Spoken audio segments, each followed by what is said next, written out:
Abi Amr dari Abu Amr. Wa qila Abu Abdullah. Dikatakan juga Abu Abdullah. Wa qila Abu Laila atau Abu Laila. Uthman ibn Affan, yaitu Uthman bin Affan radhiyallahu anhu. Qala, ia mengatakan, kana nabiyyu, adalah Nabi sallallahu alaihi wasallam, idza faragha, apabila selesai, min dafnil mayyiti, dari penguburan mayit, waqafa alaihi, berdiri di atasnya, berdiri di kuburan itu. Wa qala, dan beliau mengatakan, istaghfiru li akhikum, mohonkanlah ampun, li akhikum, untuk saudara kalian, wasalu, dan mintakanlah lahu, untuknya, at-tathbita, ketegaran, fa innahul ana, karena dia sekarang, yus'alu, ditanya. Rawahu Abu Dawud, hadisnya diriwayatkan oleh Abu Dawud. Jadi setelah penguburan selesai, terus Rasul sallallahu alaihi wasallam memberikan nasihat tentang kematian, tentang apa yang harus dipersiapkan untuk menghadapi kematian. Begitu mau pulang, Rasul sallallahu alaihi wasallam meminta kepada mereka yang ada di sekitar kuburan itu untuk memohonkan ampun kepada Allah, ya, bagi mayit atau jenazah yang sudah dikubur itu, untuk memohonkan ketegaran bagi dia karena dia ditanya oleh malaikat. Jadi bagaimana kita mendoakannya? Ya misalnya, ya Allah, ampunilah saudaraku ini, dan tenangkanlah dia dalam menjawab pertanyaan.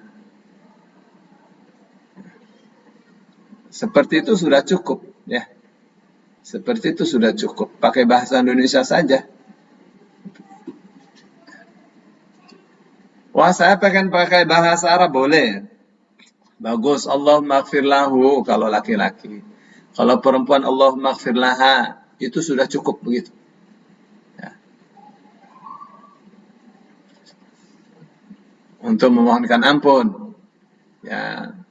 Allahumma tsabbithu 'inda su'alil malaika. Allahumma tsabbithu. Ya. Itu sudah cukup, ya. Allahumma tsabbithu 'inda su'alil malaika. Baik, itu ya. Tata keramanya itu, protokolnya. Ya, wa an Amr ibn al-As, dari Amr ibn al-As radhiyallahu anhu, qala, ia mengatakan, idza dafantumuni, ini Amr bin As, ya, apabila kalian telah menguburku, faqimu haula qabri, maka berdirilah kalian di sekitar kuburanku, qadra ma tunharu jazurun, ya, sekira-kira atau selama sekira-kira disembelihnya kerbau, wa yuqassamu lahmuha, dan dibagikan dagingnya, hatta astanisa, ya, sehingga saya merasa ditemani, bikum, oleh kalian. Ya. Jadi kira-kira berapa lama itu penyembelihan itu? Penyembelihan terus didedel-dedel, dicincang, terus dibagikan. Ya, 1 jam lah, ya, atau 2 jam. Diminta untuk berdiri situ. Ini apa nih? Yang seperti ini nih, ya bukan hadis ini. Ya, ini bukan hadis, ini kata-katanya Amr bin As ini. Ya, ada ini hadisnya dalam Sahih Muslim. Ya, Sahih Muslim, tapi ini bukan kata-kata Rasul sallallahu alaihi wasallam. bisa dijadikan sebagai sandaran hukum, tidak bisa.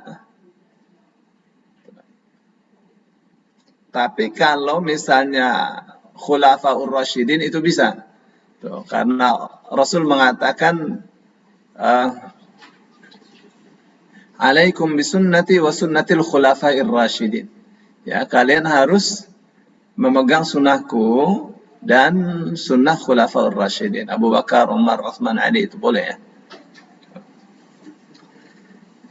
Gitu ya.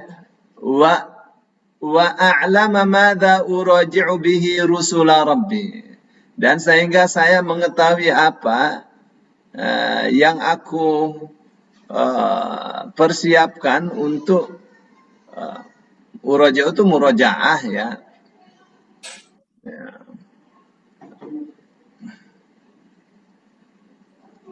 Dan saya mengetahui apa yang harus saya persiapkan menghadapi utusan-utusan Tuhanku. Rawahu Muslim, hadisnya diriwayatkan oleh Imam Muslim. Wa qad sabaqa bi tulihi. Ini sudah diterangkan ini ya. Hadisnya. Qala Syafi'i rahimahullah. Imam Syafi'i mengatakan rahimahullah, semoga Allah menyayanginya. Wa yustahabbu, dan dianjurkan, disunahkan ayyuqra'a, untuk dibacakan indahu, di sisi kuburan itu, syai'un, sedikit minal Qur'an, dari Al-Qur'an. Wa in khatamul Qur'ana indahu kana hasanan, dan apabila mereka menghatamkan Al-Qur'an di kuburan itu, kana hasanan, maka ini adalah baik. Ini sudah dicek ya, sudah dicek. Tidak ada Imam Syafi'i mengatakan ini. Di kitab-kitabnya saya sudah cek. Dan ulama-ulama banyak sudah mengecek ini, tidak ada Imam Syafi'i mengatakan. Ya, Imam Syafi'i paling keras. Ya, Imam Syafi'i paling keras untuk urusan baca Al-Quran untuk mayit. Beliau mengatakan itu bid'ah, Rasulullah tidak melakukannya. Adanya di Majmu', ya, Syarhul Muhadzab. Ya, itu ada di situ ya. Tapi bukan kata-kata Imam Syafi'i. Ya, qaulu ashabil Imam Syafi'i. Ya, ulama-ulama yang mengikuti Imam Syafi'i, yang Imam Syafi'i tidak katakan itu. Ya. Jadi ini tidak bisa dijadikan dalil. Ya, karena ini bukan kata-kata Rasul sallallahu alaihi wasallam. Ya, tidak ada dasar. Oh, ini dasarnya Amr bin As, nggak bisa dijadikan dasar. Ya, ini bukan kata-kata Rasul sallallahu alaihi wasallam. Ya, dan tidak disandarkan kepada Rasul sallallahu alaihi wasallam. Ya, tidak bisa disandarkan kepada, dan tidak disandarkan kepada Rasul ini. Mana yang disandarkan kepada Rasul? Kalau qala Rasulullah, itu namanya disandarkan kepada Rasul. Kalau kanan nabiyyu adalah nabi, itu namanya disandarkan kepada nabi. Ini yang disebut hadis.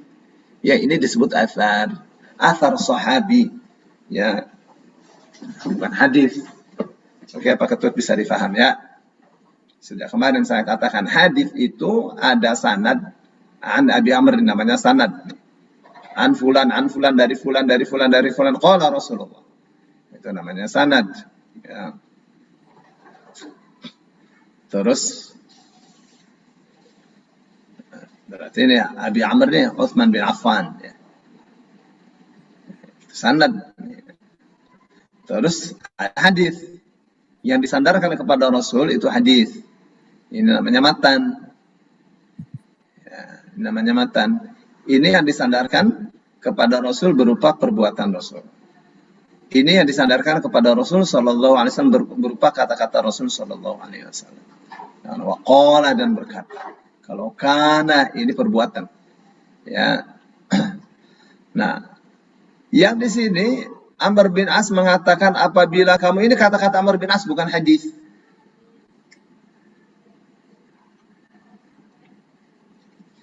Baik, jadi itu ya. Jadi setelah selesai penguburan, itu kasih nasihat, kasih tausiah. Terus begitu mau pulang, yang memberikan tausiah itu mengingatkan agar jangan lupa mendoakan jenazah yang sudah dikubur. Ya, mendoakan apa? Mendoakan ampunan supaya Allah mengampuninya. Ya, supaya Allah menegarkan hatinya, menenangkan hatinya untuk bisa menjawab pertanyaan-pertanyaan yang dilontarkan oleh malaikat mungkar dan nakir. Setelah itu selesai. Nah, itu yang itu hadis tuh. Nah, bahwa setelah itu dibacakan Al-Quran nggak ada itu. Rasul Shallallahu Alaihi Wasallam tidak dijumpa Rasulullah membaca Al-Quran di kuburan, tidak dijumpa. Yang dijumpa adalah pemahaman kebalikannya, di mana Rasul Shallallahu Alaihi Wasallam mengatakan, wala taj'alu nawwiru buyutakum bis salati wa qiraatil Quran. Wala taj'alu buyutakum maqabir. Ya, terangilah rumah-rumah kalian dengan sholat dan membaca Al-Quran. Jangan kalian jadikan rumah itu sebagai kuburan. Artinya apa? Rumah itu nggak boleh seperti kuburan. Rumah itu untuk sholat, untuk baca Quran. Kuburan bukan untuk itu. Adapun Rasulullah Shallallahu Alaihi Wasallam pernah sholat jenazah, ya, di atas kuburan ibu-ibu yang biasa membersihkan masjid. Itu sholat di situ bukan sholat yang ada ruku sujudnya. Ya, sholat jenazah itu hanya mendoakan saja. Memang ada bacaan surah Al-Fatihah. Ya. Itu yang ada hadisnya. Yang ada hadisnya hanya itu. Jadi saya mau baca Al-Fatihah ya di kuburan ini untuk tawasul saya. Setelah itu mendoakan mayit. Boleh. Karena ada hadis ini sebagian ulama membolehkan. Itu ya.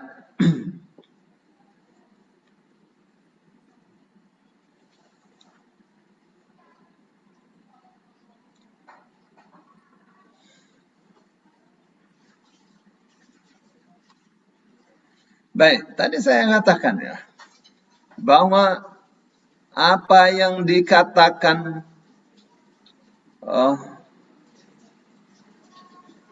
oleh Rasulullah Sallallahu Alaihi Wasallam, istaghfiru li akhikum was'alu lahu tathbit fa innahu al-ana yus'al. Ya, mohonkanlah ampun untuk saudara kalian yang sudah dikubur ini. Ya, mintakanlah kepada Allah agar ia tenang, ya, hatinya tegar menghadapi pertanyaan malaikat. Jadi bagaimana? Ya, kalau sudah selesai penguburan, kita bisa langsung Allahumma ighfir lahu, Allahumma tsabbithu. Ya. Berapa kali? Disunahkan 3 kali. Kok nggak ada di hadis ini, ada di hadis yang lain. Rasul Shallallahu Alaihi Wasallam selalu kalau berdoa itu sering mengulang-ulangnya sampai 3 kali. Ya, karena biasanya memang Rasul Shallallahu Alaihi Wasallam kalau berdoa itu diulang-ulang 3 kali. Nah, kalau sudah mendoakan, pergi. Ya, tidak duduk. Tidak duduk untuk zikir, untuk baca Quran, atau untuk memintakan ampun lagi sampai lama. Itu yang ada dalam sunnah Rasul Sallallahu Alaihi Wasallam.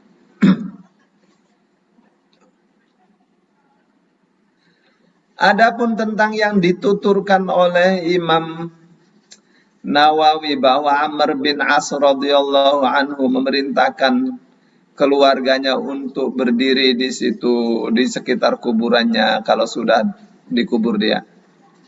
Ya, sekira-kira selesai penyembelihan penyembelihan hewan, ya, lalu dipotong-potong dibagikan, ya. Lalu dia katakan, supaya saya merasa ditemani oleh kalian, ya, supaya saya bisa mempersiapkan diri bagaimana saya menjawab pertanyaan para malaikat. Ya, ini bukan hadis. Ya, ini namanya apa? Namanya ijtihad. Ya, ijtihadnya Amr bin As radhiyallahu anhu. Ya. Ya, apakah ijtihadnya ini tepat?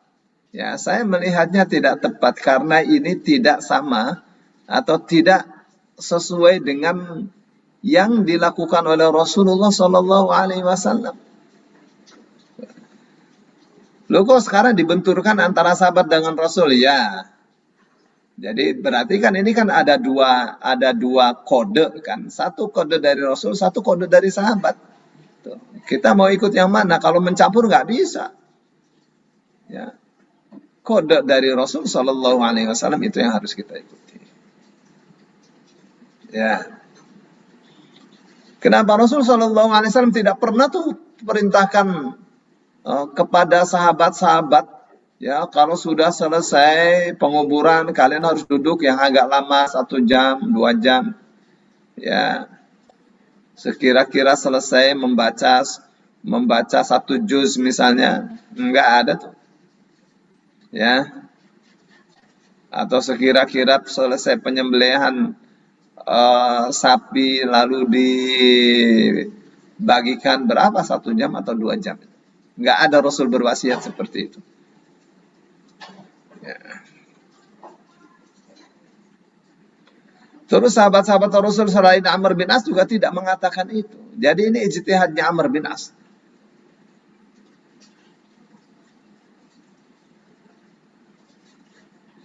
Itu ya, jadi boleh nggak kita berdiri agak lama untuk membaca istighfarnya agak lama di kuburan?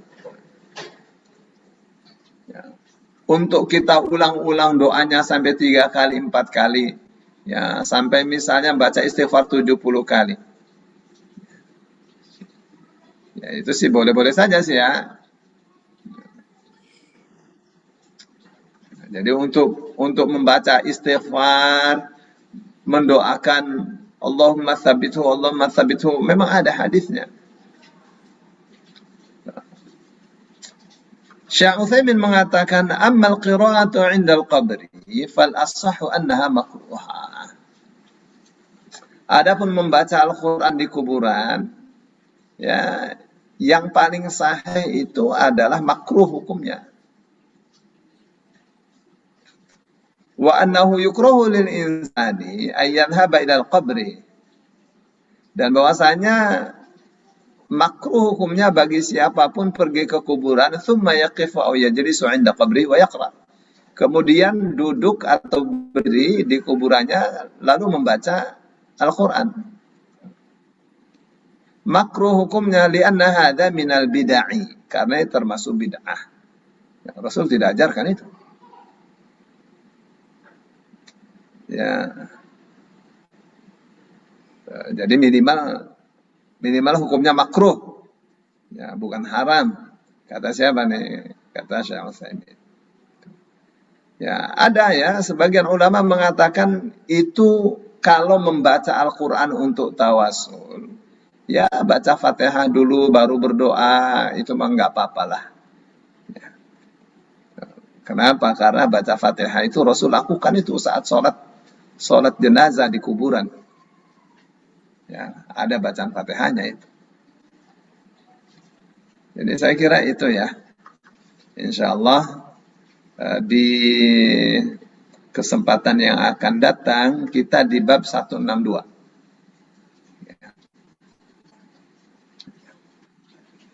Dua, 162 ya. Ya, itu tentang sedekah atas nama mayit. ya. Ya, itu dulu ya. Silakan kalau ada pertanyaan. Ustaz, terima kasih banyak Ustaz. Silakan Bapak Ibu yang ingin bertanya terkait dengan hadis yang sudah disampaikan Ustaz. Monggo, silakan.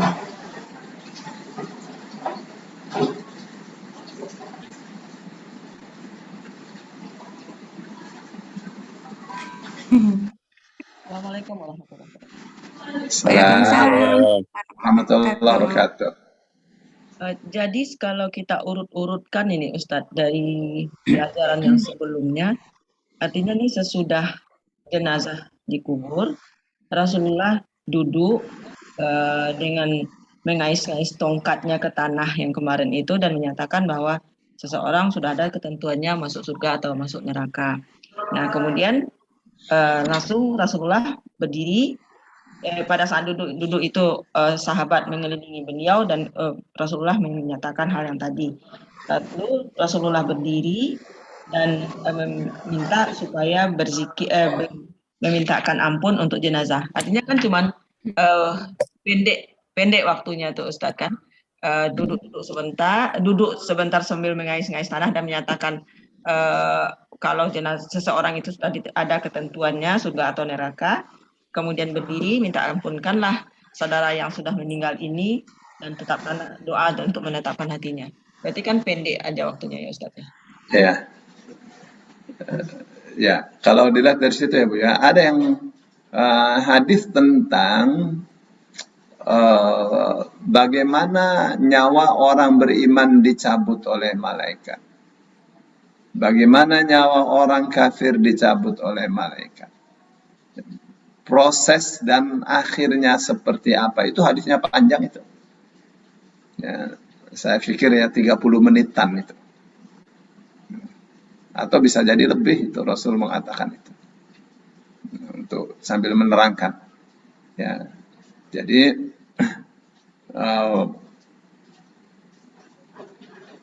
sepertinya kalau diurut ya.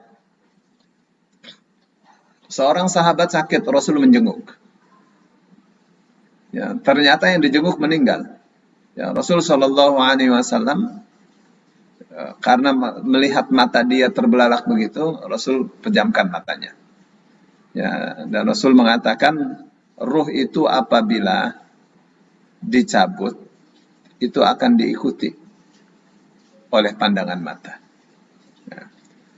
Terus Rasul Shallallahu Alaihi Wasallam mengatakan bahwa apa yang kita katakan tentang jenazah itu adalah doa. Jadi jangan kita mengatakan sesuatu yang tidak baik tentang jenazah itu. Ya, katakanlah yang baik-baik karena yang baik-baik, yang kata-kata itu adalah doa. Ya, kata-kata yang baik adalah doa. Doa untuk mayit adalah doa untuk kita sendiri. Kata-kata yang baik itu diaminkan oleh malaikat. Ya, sebagaimana kata-kata yang buruk juga diaminkan oleh malaikat. Jadi pilihlah kata-kata yang baik.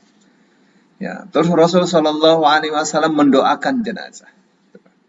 Itu momen mendoakan ya. Sebelum dimandikan sudah didoakan oleh Rasul Shallallahu Alaihi Wasallam. Ya. Setelah itu dimandikan, dikafankan, terus dibawa ke masjid supaya yang menyolati banyak. Apabila sedikit, paling tidak dibikin 3 saf. Ya, dibikin 3 saf. Ya. Semakin banyak semakin baik. Ya, karena Rasul Shallallahu Alaihi Wasallam katakan, apabila yang berdiri menyolatkan ada 40 orang yang bertauhid, yang tidak syirik, maka doanya pasti dikabulkan, syafaatnya pasti diterima untuk jenazah itu. Ya, di sini ada doa, ya. Doa ketika menyolatkan. Ya, terus setelah itu diantar ke kuburan. Nah, saat penguburan, ya. Jalan ke kuburannya itu agak cepat. Ya. Saat dimasukkan jenazah ke kuburan, ya, doanya apa? Bismillah wa ala millati Rasulillah, diulang-ulang. Bukan diazankan. Oh, ini apa namanya? Kalau Ustadz Abdul Somad ya ditanya tentang mengadani jenazah. Dia katakan ini kalau di Quran tidak ada, di hadis nggak ada, di ijma nggak ada, adanya di qiyas. Kalau dia dilahirkan itu diazankan, begitu dikuburkan juga mesti diazankan. Qiyas itu tidak berlaku untuk ibadah. Ya, sepertinya Abdul Somad lupa kaidah. Ya, kaidahnya apa? La qiyasa fil ibadah. Tidak ada qiyas dalam ibadah. Ya, nggak boleh ibadah itu pakai qiyas. Ibadah itu harus pakai dalil. Nggak bisa pakai qiyas. Oh itu zakat fitrah apa segala itu bukan qiyas. Kenapa? Karena itu qut. Qut itu apa? Qut itu maknanya adalah makanan pokok, makanan yang mengenyangkan, yang bisa disimpan lama. Itu qut. Gitu ya. Oh, tapi korma itu bukan qut. Korma qut. Korma termasuk makanan pokok. Rasul 2 bulan pernah ya dapurnya tidak ngebul, cuma korma sama air saja, kuat. Ya berarti dia qut itu. Ya di kita ya beras. Oh kalau begitu kita kalau beras ya lihat harganya korma berapa itu. 2,5 kilo misalnya. 2,5 kilo 150.000. Ya udah beras harga 150.000. Ya enggak, ini 2,5 kilo, ini 2,5 kilo. Begitu. Kamu jangan lihat harganya korma aja. Di sana ada namanya gandum, itu juga dipakai untuk zakat fitri itu. Gandum itu 2,5 kilo berapa? Itu contoh aja ya. Jadi la qiyasa fil ibadah, tidak ada qiyas dalam ibadah. Jadi tidak diazankan. Jadi azan mengadani orang yang dikubur itu tidak ada dalilnya. Pakai qiyas nggak bisa, nggak boleh. Ya, la qiyasa fil ibadah, tidak ada qiyas dalam ibadah. Oh, sholat maghrib kenapa 3 rakaat? Karena dia adalah witirnya siang, kata Aisyah. Oh, kalau witir boleh dong sampai 7 rakaat, sampai 5 rakaat. Itu namanya qiyas. Nggak boleh. Ya, la qiyasa fil ibadah. Tidak ada qiyas dalam ibadah. Ibadah itu dalil, tidak pakai qiyas. Oh, qiyas juga dalil. Untuk ibadah nggak boleh. Ya, untuk ibadah nggak boleh. Berdalil pakai qiyas. La qiyasa fil ibadah. Di sini saya kira ya, Ustaz Abdul Somad itu lupa akan kaidah ini. Begitu ditanya, kalau Ustadz meninggal apakah mau diazankan? Jangan diazankan. Itu sudah isyarat. Ya, isyarat. Jadi jelas. Abdul Somad tidak mau kalau dia meninggal terus diazankan. Ya, karena itu tidak sesuai dengan sunnah. Baik. Setelah selesai penguburan, Rasul Shallallahu Alaihi Wasallam seperti orang yang ini, yang gelisah. Ya. Cutik-cutik tanah itu. Dan mengatakan semua ini sudah ada ketentuannya, yang mau masuk surga ada ketentuannya, yang mau masuk neraka sudah ditentukan oleh Allah Subhanahu wa taala. Terus Rasul sallallahu alaihi wasallam berdiri kasih nasihat. Ya, kasih nasihat. Terkadang panjang. Ya, seperti tentang hadis tentang bagaimana nyawa dicabut ya, oleh malaikat apabila orang itu beriman atau tidak beriman. Bagaimana dia dibawa ke langit. Ya, bagaimana yang nyawa orang kafir itu dilempar dari atas langit, melayang-layang, seperti apa tuh? Menakutkannya itu keadaan. Ya, jangan kita bayangkan dilempar dari atap rumah, enggak, dari langit, bikin soak itu. Ya, sampai bagaimana malaikat itu bertanya. Nah, baru setelah itu Rasul Shallallahu Alaihi Wasallam ya sebelum pergi meninggalkan, Rasul katakan istaghfiru li akhikum was'alu lahu tathbit. Istighfarlah kalian untuk saudara kalian ini. Bagaimana caranya? Allahumma ighfir lahu, Allahumma ighfir lahu, Allahumma ighfir lahu. Was'alu lahu tathbit. Mintakanlah tathbit untuk dia. Allahumma tsabbithu, Allahumma tsabbithu, Allahumma tsabbithu. Ya. Itu cukup seperti itu. Terus pergi. Ya. Nah, itu urutan-urutannya. Ya. Nanti ada namanya takziah. Takziah itu apa? Ya. Di kesempatan yang akan datang kita akan bacakan hadis-hadis. Saya kira itu Bu Nova. Syukran Ustaz. Afwan. Silakan yang lain, mungkin ada. Momennya sekarang Pak Yai Di Iya. kuburan itu bukan banyak doa tapi banyak foto-foto sekarang teh. Iya. Ya, fenomenanya begitu kalau kami lihat ya. Kalau Rasulullah kan menganjurkan banyak berdoa beristighfar untuk mayat, ini keluarga malah foto-foto selfie kuburan. Itu fenomena ya, fenomena kekinian saya lihat demikian. Edukasi buat jamaah emang untuk sisi itu masih belum menyentuh kami lihat. Bahkan justru kalau lagi kami lihat di beberapa undangan ke Pondok Indah ya, tamu-tamu yang ikut acara kegiatan kajian tahlilan, sementara putra-putrinya foto-foto bukan ngedoain. Itu udah menjadi kehidupan fenomena di umat Islam kita seperti itu. Bagaimana tuh mengedukasinya ini, kami juga jadi PR buat kita ini, Masya Allah. Ya, Masya Allah.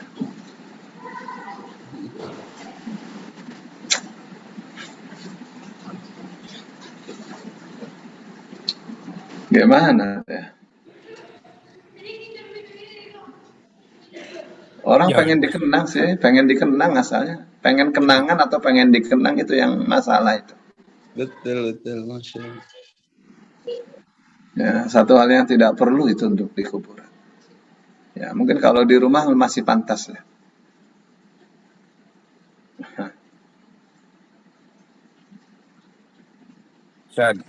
Sesuatu yang baru itu. Ya, silakan Pak. Kan ada informasi ini sahih nggak hadisnya nih, yang masuk kubur jangan pakai sendal, pakai alas kaki lah gitu. Nah, tentang ya sunnah itu hukumnya, hadisnya benar. Ya, masuk pekuburan tidak memakai sendal. Ya, salah satu sunnah. Apakah selalu tidak pakai sendal? Enggak juga. Terkadang pakai sendal juga Rasulullah SAW. Ya Pak ya. Oh begitu saja. Iya, tapi hadisnya ada itu. Assalamualaikum Pak Ustaz. Assalamualaikum warahmatullahi wabarakatuh. Ini Pak tadi kan dijelaskan bahwa di dalam yang lahat kan tidak dibacakan azan karena azan itu untuk panggilan untuk sholat bagi orang yang masih hidup. Sekarang kalau saya ingin tanyakan kalau mengenai bayi yang baru dilahirkan kan kelihatannya suka tradisi ya atau memang ada dalilnya itu memberikan azan di telinga bayi atau kadang sebelah kanan azan, sebelah kiri qomat gitu Pak. Nah ini bagaimana nih Pak? Mohon penjelasannya. Ya, ada hadisnya ya meskipun dhaif. Ini kan bisa diamalkan. Iya, hadisnya ada meskipun dhaif, mutarib di sanadnya itu. Oh. Sanadnya aja, sanadnya itu kacau, mutarib tuh. Tapi ada dhaif itu bisa diamalkan untuk fadhailul amal. Ya, Bu. Iya. Tidak bisa untuk sandaran hukum. Ya. Boleh diamalkan lebih baik kan? Ya. Jadi kata Imam Ahmad bin Hanbal, i'malul kalami khairun min ihmalihi. Memfungsikan kalam atau hadis meskipun dhaif lebih baik daripada membuangnya. Hadisnya ada kok. Mengamalkannya lebih baik daripada tidaknya gitu. Bukan kalau dhaif kita buang, kita campakkan, tidak. Oh, bukan berarti misalnya dhaif tapi kita gantikan misalnya dengan ada yang dengan kalimat lainnya gitu. Enggak ada Pak gitu. Ya kalau ada hadisnya boleh. Oh, ya. Karena kita yang ada hadisnya itu ya kita pakai.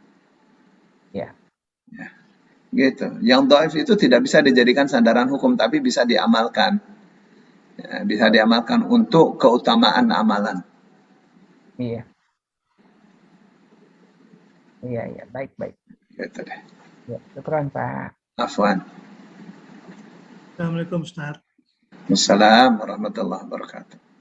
Nyambung yang Bu Sofyan barusan ini, Ustaz, kalau yang tadi mengenai adzan itu berarti bisa kita amalkan walaupun dhaif Ustaz ya. Tapi kalau yang tadi barusan ucapan Amr bin As ini itu memang karena bukan hadis, dia nggak bisa diamalkan, Ustaz ya? Ya, bukan hadis. Oh, Bisa diamalkan kalau tidak bertentangan dengan hadis. iya. Kalau ini sama sekali Rasul tidak lakukan, dia melakukan gitu. Itu namanya ijtihad. Ijtihad ya. Iya. Ya. Namanya ijtihad itu bisa salah. Mana ya kemarin saya jelaskan bagaimana Umar dia hunuskan pedang. Siapa yang katakan Rasulullah wafat, saya penggal lehernya. Ya, itu pendapatnya Umar itu. Rasul belum wafat, dia seperti Yunus berada dalam perut hiu 3 hari. 3 hari setelah itu Rasulullah akan bangun lagi. Nah, itu pendapat Umar bin Khattab aja itu. Ya. Nah, untuk supaya aman, tidak membahayakan, Abu Bakar langsung ke rumahnya Aisyah kan, ngecek, cross check, ternyata wafat. Yang paling cinta Rasulullah itu di dunia ini yang nomor 1 ya Abu Bakar. Jadi dicium Rasul Shallallahu Alaihi Wasallam. Tegar Abu Bakar Siddiq. Saya nggak tahu seperti apa perasaannya itu. Mencium Rasul Shallallahu Alaihi Wasallam, orang yang paling mencintainya. Orang yang ketika hijrah, yang membersamai Rasul Shallallahu Alaihi Wasallam di Gua Thur. Terus dia datang, Umar, sudah wafat Rasul. Turun kamu.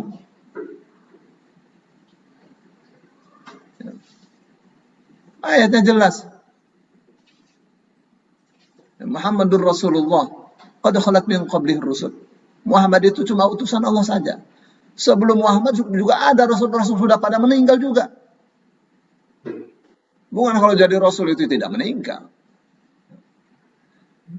Afa immata au qutila qalabtum ala aqabikum?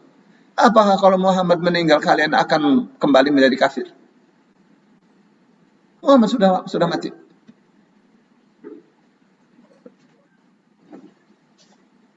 Lalu Abu Bakar mengatakan, "Man kana ya'budu Muhammadan fa inna Muhammadan qad mat." Siapa saja yang menyembah Muhammad, Muhammad sudah mati. Wa man kana ya'budullaha fallahu hayyun la yamut. Siapa yang menyembah Allah, Allah Maha hidup, Allah tidak pernah meninggal, tidak mati. Itu Abu Bakar Umar bin Khattab langsung dia lemas mendengar kenyataan itu. Tapi pelajaran yang bisa dipetik apa? Ya, Umar bin Khattab mengatakan demikian karena kecintaannya. Kecintaan yang tidak bisa digambarkan, tidak terlukiskan itu. Tapi dia salah. Bukan karena kecintaannya salah tetap diikuti, enggak ya salah ya salah. Tuh sahabat tuh bisa salah dalam berpendapat. Gitu kan. Kalau sahabat saja bisa salah dalam berpendapat, apalagi ulama-ulama bisa salah juga. Umar bin Khattab bisa salah, apalagi Amr bin As. Begitu kan? Betul. Gitu nah, kan. Tapi ini saya melihat kenyataan Ustaz ya, di beberapa tempat ini apa yang disampaikan sama Umar bin Khattab dilaksanakan. Jadi kalau ada yang meninggal, kemudian ada yang motong sapi dalam waktu 7 hari gimana itu bagi-bagikan Ustaz. Ada tuh yang melaksanakan kayak gini. Dan memang kalau kemudian diajak diskusi ya kita nggak ini ya, karena kita masih awam ya, mereka melaksanakan itu dan membagi-bagikan dagingnya itu Ustaz. Ada yang melaksanakan kayak gitu. Saya menemui masyarakatnya yang melaksanakan ini Ustaz. Ya, memang ini kan terkadang kita bisa keliru menerjemah Pak Fahri. Ya, Ustadz, Kiai bisa saja keliru menerjemah.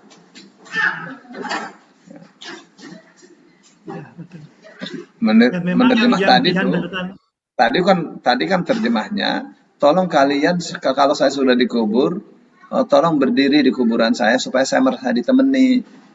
Ya, sekira-kira kalau kerbau disembelih, penyembelihan selesai, terus bersama pembagian dagingnya itu selesai. Ya dikira-kira itu 30 sampai 1 jam lah. 30 menit sampai 1 jam berdiri di situ. Nah, tapi itu pendapatnya Amr bin As. Kemudian difahami bahwa itu kalau orang sudah meninggal, ya dianjurkan, itu ada dalilnya dari sahabat, dianjurkan untuk menyembelih kerbau terus dibagi-bagi dagingnya, gitu nggak? Sampai 7 hari 40 hari dicarikan dalilnya, ada ini dalilnya, padahal nggak ada dalilnya dari Rasul. Ada di kitab ini, kitab itu sudah mengatakan apa itu. Iya, betul. Semua akhirnya yang tidak ada sepertinya dalilnya ada, padahal tidak ada. Yang ini lagi, wah, kalau Allah Maha Kuasa untuk menjadikan iblis itu hidup sampai hari kiamat, kenapa Allah tidak bisa untuk menjadikan Khidir hidup sampai kiamat? Ya kok gitu? Kalau iblis ada, ayatnya ada, Khidir namanya saja nggak ada. Iya. Namanya Khidir di Quran nggak ada. Iya. Dan Khidir pun bukan nama dia itu. Namanya masih misterius. Ada yang mengatakan Balia bin Mulkan. Ya, terkadang terjemahnya salah. Ada yang mengatakan itu disebut Khidir karena dia kalau duduk, dari kata khodor artinya hijau. Kalau dia duduk di situ langsung tumbuh hijau-hijau gitu. Salah menerjemah itu. Rasul Shallallahu Alaihi Wasallam mengatakan dia disebut Khidir karena dia duduk di atas kain wol yang putih, yang apabila diterpa oleh angin, dia akan tersingkap begini, terlihat hijau bagian bawahnya. Bukan tumbuh hijau-hijauan rumput-rumput. Terkadang terjemahnya yang keliru. Iya, betul, Ustaz. Tapi saya maklumi juga itu, Ustaz, karena dia sampaikan tuh ini udah adat istiadat di sini, gitu, Ustaz. Jadi mereka tuh itu sampai ngabisin berapa puluh juta gitu ya, hanya untuk melaksanakan itu, Ustaz. Ya, kasihan juga sih. Karena kalau kita ikut sunnahnya, Rasul Shallallahu Alaihi Wasallam mengatakan, Isna'u li ali Ja'farin at-ta'ama, fa'innahu atahum ma yushqilu. Ya, bikinlah makanan untuk keluarganya Ja'far. Ja'farnya wafat itu di perang Yarmuk. Karena mereka sedang ditimpa oleh perkara yang menyibukkan. Jadi bukan mereka dapurnya yang ngebul, dapur para tetangganya yang ngebul. Betul. Gitu. Jadi itu yang harus dilestarikan itu. Jadi siapa nih yang meninggal, yang wafat? Oh, rumah nomor 11. RT 1, RW 2. Nah, itu tuh Pak RT sama Pak RW musyawarah. Jadi ini gimana nih? Oke, sekarang ya ini dana ada. Di RT, di RW dana ada.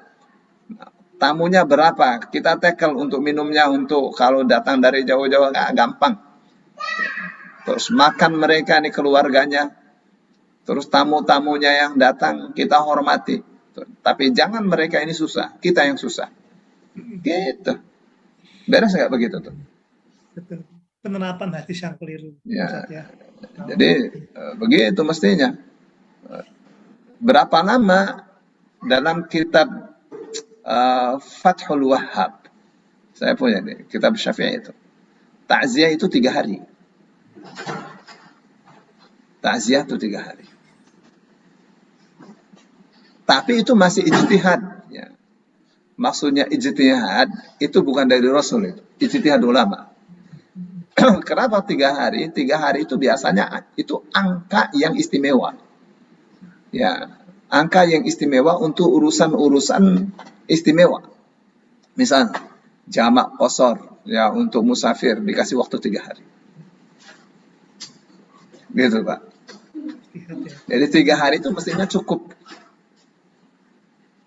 Itu ijtihad itu. Itu ijtihad. Ya. Saya belum dapati di hadisnya berapa hari. Ijtihad aja. Baik. Terima kasih, Ustaz. Sama-sama. Assalamualaikum Ustaz. Salam warahmatullahi wabarakatuh. Saya masih jadi ragu Ustaz mengenai hadis daif itu kalau untuk diamalkan, kalau untuk lebih baik diamalkan. Nah, mengenai azan bayi tadi Ustaz, yang Rasulullah lakukan pada saat cucu beliau lahir kan beliau hanya mentahnik Ustaz. Apakah itu tidak berlawanan dengan apa yang dilakukan oleh Rasulullah? Ya, tahnik itu tidak hari itu dilahirkan langsung ditahnik, enggak lah. Bisa kapan saja tahnik mah. Oh gitu. Tahnik bisa dia sudah seminggu baru tahnik, ya. Kapan saja itu tahnik mah. Yang penting dia masih bayi. Baik Ustaz, syukur. Ya, afwan.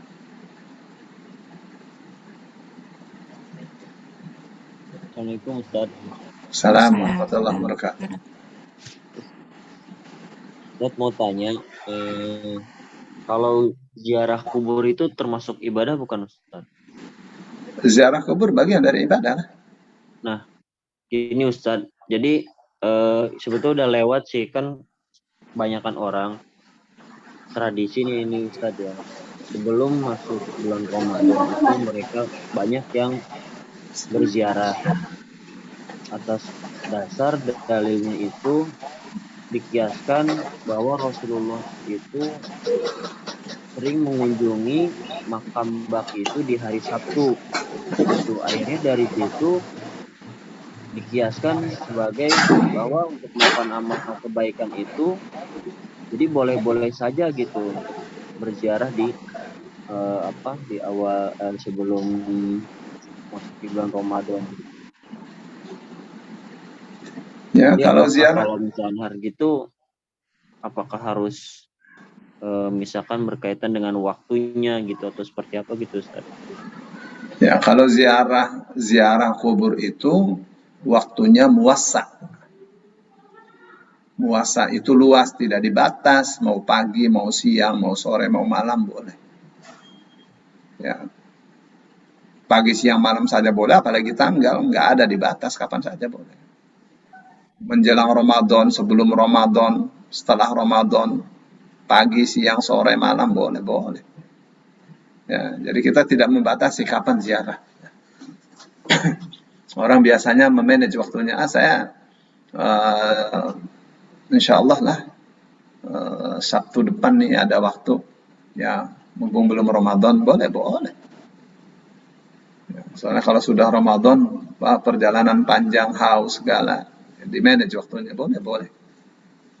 Ya, kapan saja, tidak ada batas. Mas Ilham, tidak kayak sholat, ada waktu diharamkan. Ziarah kubur nggak ada waktu diharamkan. Saya kira cukup jelas. Tapi kalau misalkan niatnya karena melihat ini kayaknya kayak suatu keharusan gitu Ustaz, sebelum Ramadan gitu ziarahnya tuh. Ya, bukan harus, sunnah aja. Sunnah aja ya. Sunnah saja. Tapi kalau dia memaksakan diri supaya bisa, ya mungkin setahun paling bisanya sekali 2 kali. Kenapa sih? Bukan mumpung ini ada waktu. Boleh, bagus lah itu. Ya, tidak wajib. Tapi sering ziarah kubur itu lebih baik bagi laki-laki ya. Kapan tahu kalau perempuan itu makruh hukumnya? Ya.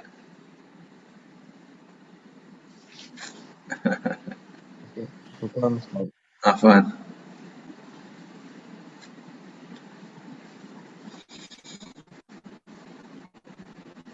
Assalamualaikum. Waalaikumsalam warahmatullah. Ya, Bu. Ya, sunnahnya ziarah kubur itu hari Kamis ya Ustadz ya. Saya baca di itu sih Ibnu Qayyim al-Jauziyah tentang ruh bahwa sunnah katanya beliau menulis ya di tulisan itu. Sunnah ziarah kubur itu hari Kamis. Kan saya tahu hari Jumat malah. Itu gimana ya Ustadz? Jadi Rasul Shallallahu Alaihi Wasallam itu ziarah kubur terkadang pagi, siang, sore, terkadang malam. Di sholat Isya Rasulullah ziarah ke Baqi. Ya, di hadis yang Aisyah itu curiga, waduh Rasulullah nih Kenapa giliran saya ini, waktu untuk gilir ke saya ini keluar? Dibuntutin oleh Aisyah. Ternyata Rasulullah ziarah di Baqi kan. Ziarahnya sebentar. Begitu lihat Rasulullah ziarah, langsung lari Aisyah. Ya, takut ketahuan kalau ia membuntuti kan. Rasul datang, kenapa? Ya itu malam itu kasusnya itu. Nah, bahwa hari Kamis itu saya belum tahu ya. Belum tahu. Kalau Rasulullah SAW selalu pilih hari Kamis untuk safar di pagi hari Kamis, itu hadisnya ada. Terus kalau misalnya Rasulullah SAW ke Masjid Quba itu selalu hari Sabtu, ya paling sering memang hari Sabtu ke Masjid Quba, itu jadwalnya Rasul ada jadwal. Termasuk jadwal mengajar kaum ibu-ibu. Ya, ada ibu-ibu datanya Rasulullah, mereka laki-laki pada belajar. Ya, kita juga ibu-ibu pengen belajar. Mereka menuntut Rasul untuk mengajari mereka. Lalu Rasul katakan, ya kalau begitu, kumpul di tempat ini, jam sekian, kalau ada jamnya, jam sekian, hari ini. Ada hari khusus ya untuk itu. Untuk pengajaran kaum ibu-ibu Rasulullah SAW. Gitu ya. Tapi kalau Ibnu Qayyim mengatakan sunnah hari Kamis, ya Ibnu Qayyim ahli hadis dia. Ya, Ibnu Katsir itu punya dua murid besar yang ahli hadis. Satu Ibnu Katsir, satu Ibnu Qayyim. Al-Jauziyah. Ibnu Katsir ahli hadis, ahli tafsir.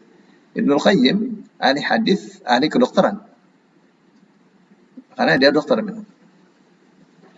Itu ya, Bu. Artinya mungkin ya kalau berdasarkan buku itu ya kita bisa mengikuti ya Ustadz ya. Artinya berarti memang ya saya juga baru tahu ya. Saya juga baru tahu karena selama ini yang saya tahu ya hari Jumat, hari yang baik gitu loh. Gitu. Ternyata hari Kamis. Hari Kamis dan Sabtu sih ditulisnya di situ. Cuma yang saya ini yang hari Kamisnya karena jarang sekali menceritakan tentang fadilah hari Kamis ya, lebih banyak kan Jumat kalau kita gitu ya. Kamis itu jarang disebut. Tapi kalau safar saya tahu insya Allah tentang bahwa perjalanan yang bagus itu yaitu safar hari Kamis. Itu saja sih Ustadz. Iya. Ya hari Kamis hari yang mulia lah. Kata Rasulullah SAW, kenapa saya puasa hari Kamis? Karena di hari Kamis semua amalan itu diangkat kepada Allah. Ya, jadi saya hari Kamis itu khusus. Ya, saya mau kalau saat amalan saya diangkat, saya dalam keadaan puasa. Itu hari Kamis. Jadi safar hari Kamis. Nah, ya safarnya pasti safar untuk ibadah kan tercatat. Ya, pas lagi diangkat, amalannya lagi safar untuk ibadah, untuk dakwah. Wah, luar biasa kan? Baik, saya kira itu ya. Ya Ustaz, jazakallah khairan. Baik.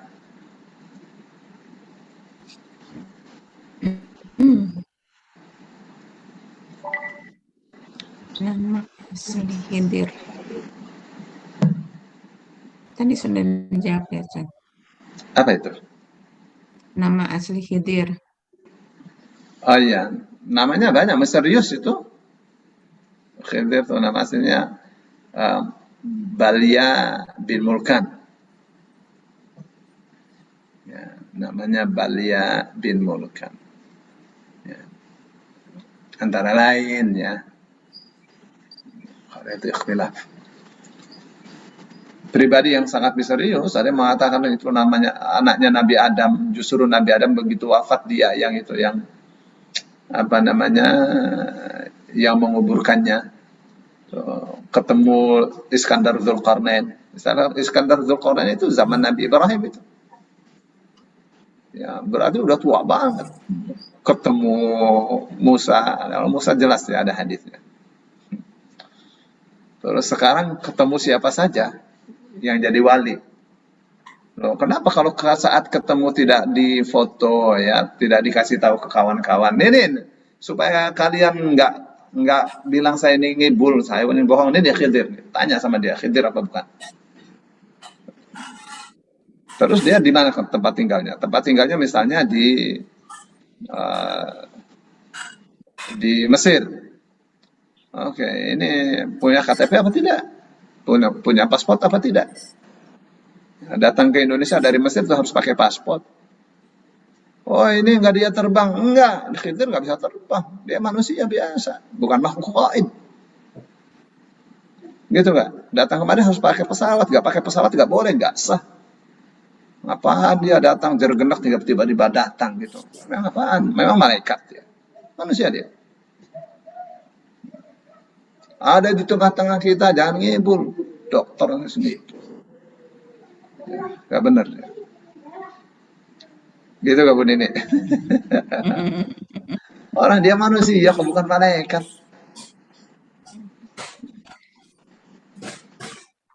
Kenapa kamu bisa lihat, kita tidak bisa lihat?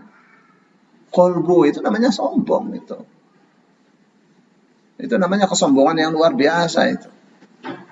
Ya, yang lain nggak bisa lihat, dia bisa lihat. Apa tuh, klaim apa seperti itu? Sama saja isi perutnya itu tai juga. Kotoran juga isi perutnya. Ya, manusia is manusia. Iya, Bu.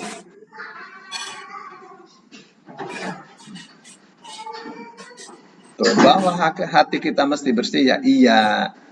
Tuh. Bahwa kalau sudah masuk tarekat dia, hatinya itu bisa melihat yang gaib, wah, itu masuk pasal itu.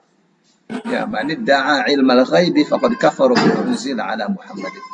Siapa yang mengklaim mengetahui yang gaib, maka dia sungguh telah kafir terhadap Al-Quran yang diturunkan kepada Muhammad. Jadi mesti hati-hati.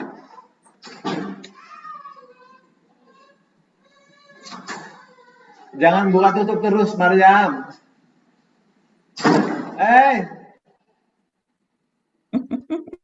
Dibanting pintu. Oke, baik. Sudah tidak ada pertanyaan lagi? Assalamualaikum Ya. Pak Ustaz. Assalamualaikum Waalaikumsalam. Melanjutkan pertanyaan waktu itu Pak Ustaz yang mengenai bayar fidyah. Kalau misalkan kita bagi-bagi makanan untuk ojek kayak gitu, boleh nggak ya? Soalnya kita nggak tahu nih yang miskin yang mana. Itu kalau kita kayaknya itu kan lumayan banyak ya. Kita mau ngasih fidyah itu selama sebulan ya. Sebulan misalkan sehari itu dia kakak saya ini untuk kakak saya Pak Ustadz. Nah, apakah boleh kita bagi-bagi nasi kotak gitu? Boleh. Boleh ya Pak Ustadz ya? Boleh, kasih ke Gojek boleh. Ya. Baik. Terus yang kedua, mengenai ini Pak Ustadz, witir di raweh di di hari yang ke-17 ya. Itu kan ada yang witir, ada yang enggak. Nah, itu bagaimana ya Pak Ustadz? Ya. Bukan witir, apa namanya? Kunut. Dual kunut. Iya, maaf. Ya. Kunut di witir, Pak Ustaz. Sorry. Maaf. Iya, sunnah hukumnya. Sunnah hukumnya. Ya, kunut di witir itu di dalam Ramadan, di luar Ramadan sunnah hukumnya. Ya. Nah, di Ramadan itu ada dalam mazhab Syafi'i di paruh kedua, ya, mulai malam ke-16. Iya, betul. Ya, itu sunnah hukumnya. Boleh nggak witir? Boleh. Namanya sunnah. Tapi kalau nggak witir sayang. Nah, Ya, kalau nggak kunut sayang. Ya nggak.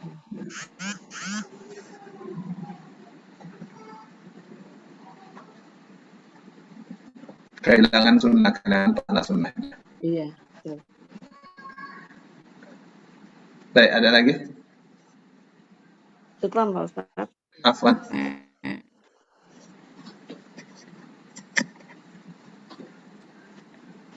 Cek itu dulu sebentar. Gak ada pertanyaan. Ada 9. Alhamdulillah. Baik, kita sudah. Assalamualaikum warahmatullahi wabarakatuh. Iya. Waalaikumsalam warahmatullahi wabarakatuh. Tadi kan untuk membaca Al-Quran di kuburan itu kan bukan dari Nabi Ustadz ya? Iya. Bukan juga dari Imam Syafi'i kan? Bukan. Nah itu kalau kita baca apakah termasuk dosa Ustadz? pilihan paling ringannya makruh.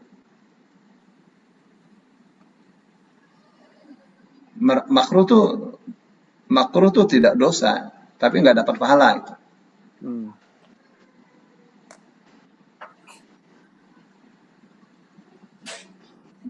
Tapi kalau ditinggalkan dapat pahala gitu. Nah, sederhana kalau kita ikut Rasul nggak baca kok. Nggak baca Quran kok. Sederhana banget, sebentar. Cuma mengucapkan salam, mendoakannya. Selesai. Ya, kalau misalnya saya harus baca Al-Quran, baca saja surah Al-Fatihah. Ya Pak ya. Kok boleh ada hadisnya? Mana Rasul SAW menyolati orang yang sudah dikubur, ibu-ibu yang membersihkan masjid itu, Masjid Nabawi, itu sholat di situ baca Fatihah itu. Ya Pak ya? Iya.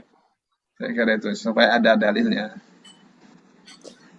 Jadi kalau Fatihah ada dasarnya Ustaz ya? Dalilnya ada.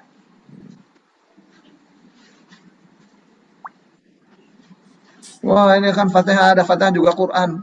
Ya udah kita baca hatam. Rasul tidak lakukan. Katanya ikut Imam Syafi'i.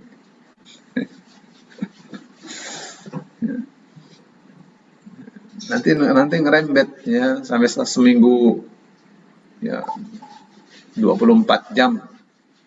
Ya, setiap hari dalam seminggu dibaca Al-Quran. Dibikin tendanya segala. Rasul tidak ajarkan seperti itu. Ini agama nih ada yang bawa ya. Agama ini Rasul yang bawakan. Ya, kitanya jangan mengimprovisasi urusan ibadah, nggak boleh. Ya. Karena ibadah ini urusan syariah. Syariah itu apa? Syariah itu aturan. Siapa yang bikin aturan? Yang bikin aturan adalah Allah. Asy-syari'u huwa Allah.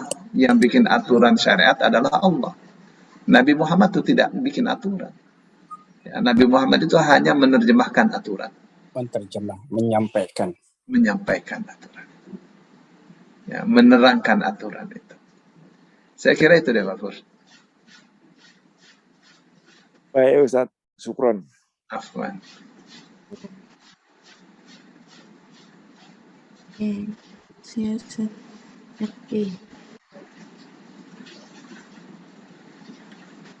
Sudah ya, Bapak Ibu?